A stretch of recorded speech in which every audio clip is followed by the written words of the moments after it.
where it's a pen tool design to make the changes there. I will pick up that design, embed the image over it. So that is the image.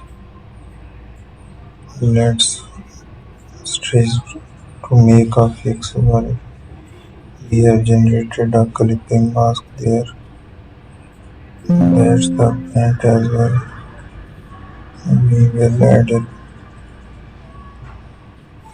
Keep changes. I will use that paint. So there we are.